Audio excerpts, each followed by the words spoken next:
And welcome back, everyone, to day 4 of Front Office Sports, continuing coverage here of Radio Row in preparation for Super Bowl 60 in San Francisco. I'm Baker Machado, and we are joined by NFL veteran Kirk Cousins. Kirk, good to see you, man. How you doing? Yeah, doing well, Baker. Thanks for having me on. All right, so tell us a little bit about what you're here for with Zebra Technologies. Yeah, so Zebra's been tracking the player movements in our shoulder pads for well over a decade now. In every game, they've been tracking every play of every player.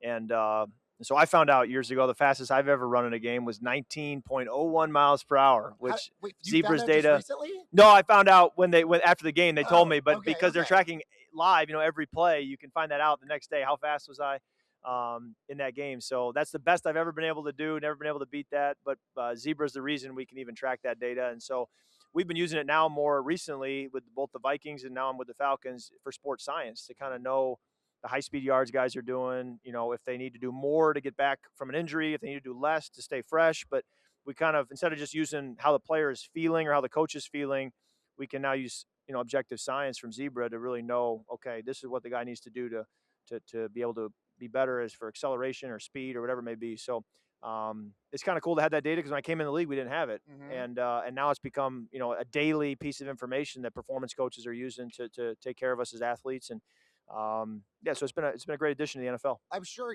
you mentioned the data analytics the players get, but even from the fans' perspective, how we now are able through next-gen stats, and it's all powered by Zebra, yeah, which is so incredible for just the fan experience in terms of the data and how we are now consuming stuff for the games now is so cool now also. Yeah, next gen stats really comes because Zebra's getting them all that information. Mhm. That's really the foundation of it, and their real business, their bread and butter business, is with 80% of the Fortune 500 companies. They're handling tracking and logistics. So we just kind of transferred that ability that they can do that to over to the athletes to get Right. their tracking and logistics. But it's cool to see how that technology can work in so many different industries. Let's talk about what's coming up for next year. Obviously, a lot of questions about will you be with Atlanta? Will you be with another team? Maybe go into the studio booth like you did with CBS this next year. What does Kirk Cousins want to do for next season? Yeah, we'll keep an open mind. I want to play. I feel really rejuvenated. I think it was great to be able to have a great run down the stretch with the Falcons. Even though we make the playoffs, we are able to win the last 4 games, and so really have a joy playing. Enjoyed the guys, and so want to get back out there and be able to get back at it again. And we'll see what opportunities present themselves, and keep an open mind. But those conversations will happen in March, and I'll be interested to see where they lead. And we also saw you with CBS towards the playoffs, watching you for the AFC Championship game and all that. What was that experience like? And Yeah, it is was that good. something you definitely are definitely thinking about? Well, I want to be around the game when I'm done in some capacity. So maybe it's media, maybe it's something else. But I think gives you a great chance to still be around the game, be around the league, and enjoy doing it. It was fun to meet, the Nate Burlesons, the Kyle Longs, Coach Cower, James Brown. So I had fun getting to know those guys, and was grateful for the opportunity. And of course, you went to Denver and you had to survive that Yeah. snowstorm as well. Yeah, the weather was interesting because the morning was great. The sun was Yeah. out. It wasn't windy. It was cold, but it wasn't bad. Even pregame wasn't bad. But once it Halftime, got you to could tell it was fourth getting quarter. cold. And then as we watched the second half, we said, boy, we got to do the postgame show in this. We got to head Oof. back out there. Yeah. So me and James Brown were walking pretty slowly from the trailer back out to the field because we weren't really feeling that weather, but it worked out. Yeah, no, that was a wild game just in terms of how that all sort of ended itself. On another topic of conversation here at Radio Row has been potentially an 18th NFL game.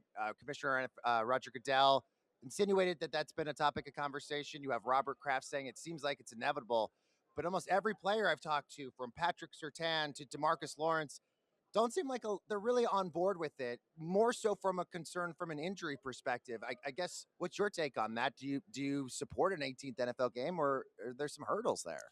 Well, I think player health and safety really trumps everything and is the first topic of conversation for us as players because that goes with us long after we're done playing. But it'll be interesting to see. I think I'll be long gone, long done playing by the time that decision gets made and it actually gets enacted.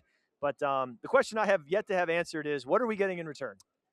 Great answer. And So, look, DeMarcus Lawrence told me, look, players would do it if we were paid appropriately for it. well, I think it's not just paid. I think there's other things that have to come that aren't direct compensation that have to show up that would make quality of life improved. And when you start to get, everybody has a price in anything. So an 18th game could happen, but what are we getting in return? No one has told me. Yeah, great questions. Kirk, thank you so much for joining us. Congratulations on the great year this last year and on all the continued success. Thank you so much. Great, Baker. Thank you. And stay with Front Office Sports, everyone, for more on the business and culture of sports.